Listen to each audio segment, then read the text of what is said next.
c'est un message que j'envoie à mes deux parents, ma maman et mon père, que ça a été un plaisir et un honneur d'avoir des parents communs.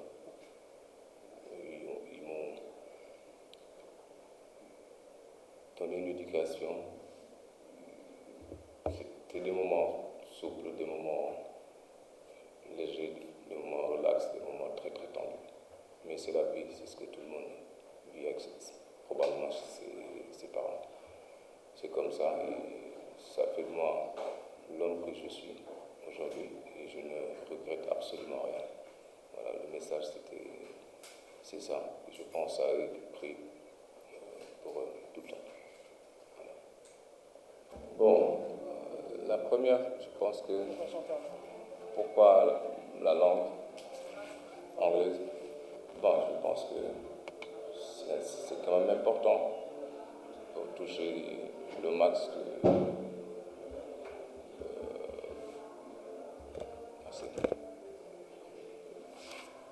c'est pour toucher le max possible. Quand on parle anglais, on parle au monde entier. Faire un album de 8 titres avec notre belle et adorable langue de chez nous, c'est bien. Il faut penser à parler aux autres, parce que quand même, on bouge beaucoup. C'est souvent comme ça a toujours été le cas quand on fait un album de titres, ou 10 ou 15 titres.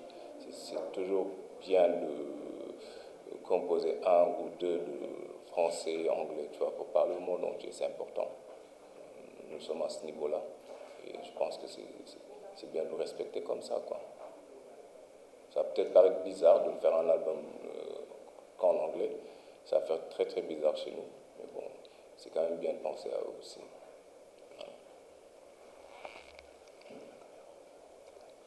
Deuxième question, Omar Baldé, diversité, il parle de diversité linguistique, pourquoi cette diversité?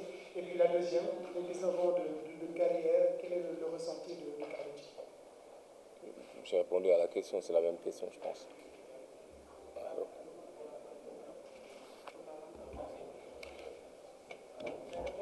J'ai répondu pour la langue, c'était la même question. Pour 19 ans, après 19 ans de carrière, ce que ça fait wow, ça commence à durer. Et qu'est-ce qu'il reste à faire? Parce qu'on est là, tant qu'on vit, il y a des choses à raconter. Et pour moi, l'avantage d'être un artiste, c'est ça. On n'a pas d'âge limite pour penser à se reposer ou tant qu'on est là, on a des choses à raconter. Maintenant, ça va être... Il va y avoir des changements selon l'artiste, son niveau, je veux dire, son entourage et surtout sa génération.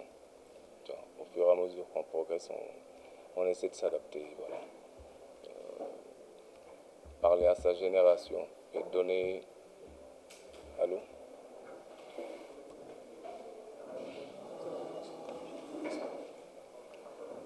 C'est toujours important de parler à sa génération et servir d'exemple aux générations qui sont un peu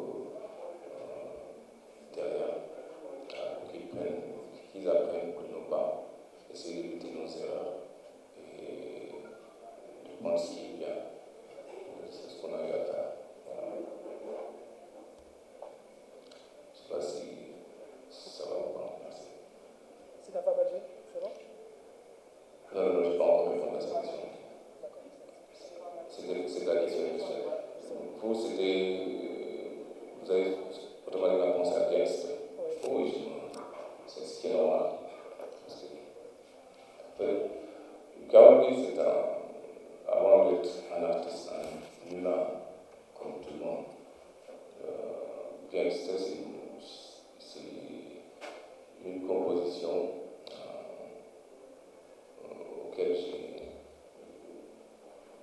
réfléchi longtemps avant de la sortir. J'ai eu l'occasion d'en parler avec des aînés et ils m'ont conseillé de ne pas la sortir, que c'est une composition qui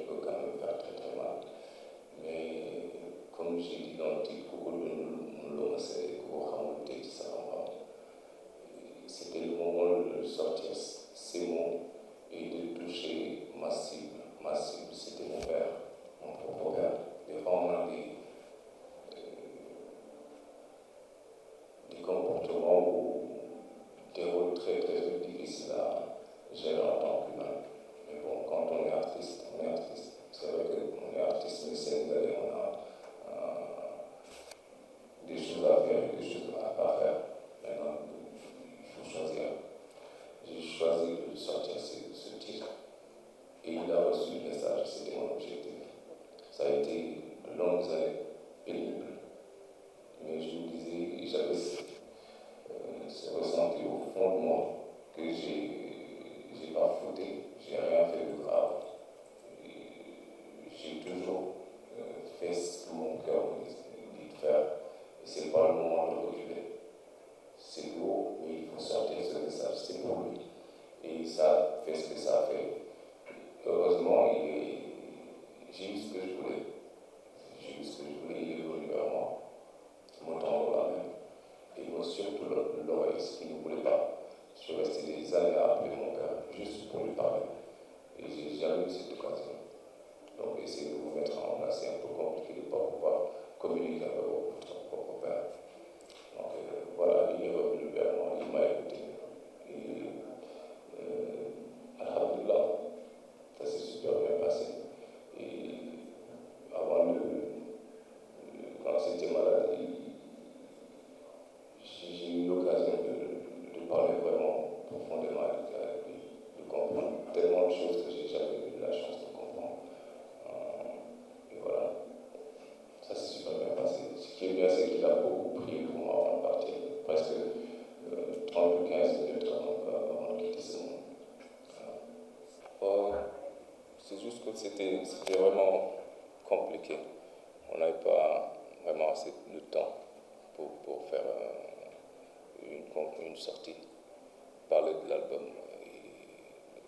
On avait des invités et 2 spectacles étaient même prévus d'en faire 3 en une seule nuit. C'était très très compliqué.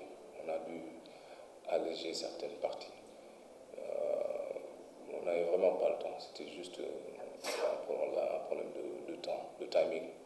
Donc on s'est dit, ok, on va faire le spectacle et après, les journalistes sont là, c'est des Sénégalais comme nous, c'est des frères.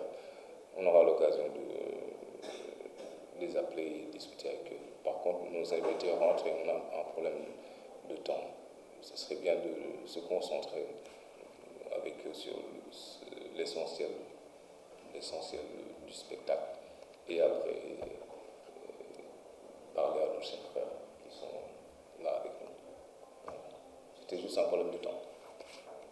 J'aime bien cette question, c'est plein d'émotions.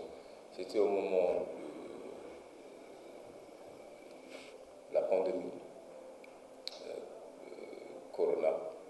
Ce que je disais à Aziz tout à l'heure, l'idée c'était de sortir un album one man, genre guitare, voix, juste une guitare et 2 voix.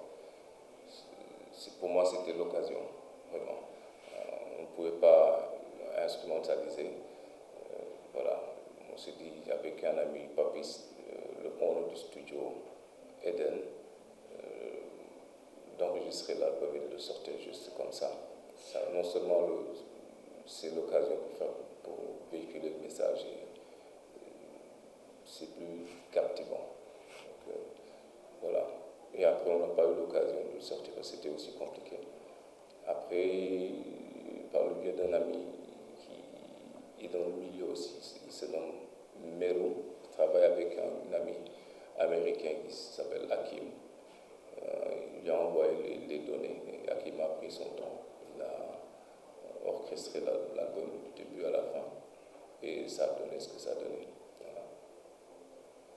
J'aime bien, souvent quand on parle de collaboration, les gens parlent des leaders comme les leads vocales. J'aime bien travailler avec les musiciens, les instrumentalistes. Ça, c'est mon délire. On a pas mal d'invités, bien sûr. Mais pas de lead vocal, peut-être le prochain. Il y a un album qui va sortir, Inch'Allah, dans pas longtemps. La promo de l'album, ce que je disais tout à l'heure, déjà, on a eu à faire quelques stations faibles. On va faire après les télés.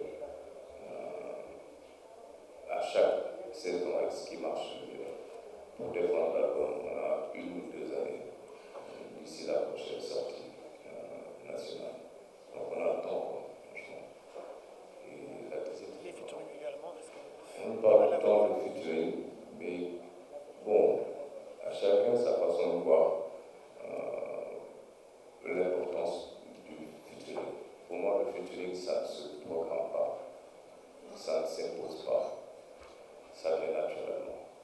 Et c'est depuis la composition. Et en connaissant les artistes et leur talent, leur diversité, quant à une composition qui parle à un artiste la place, c'est-à-dire l'artiste est obligé de le contacter, de l'inviter. Ça m'est arrivé une ou deux fois. Et quand on n'a pas une composition qui parle à quelqu'un de la place, c'est comme ça, on le comprend comme ça. Je peux comprendre maintenant, c'est la tendance, et surtout, c'est commercial, de faire un album d'inviter des artistes et tout. Mais bon, ça dépend de quel artiste on parle aussi. J'ai des compositions et ça vient toujours avec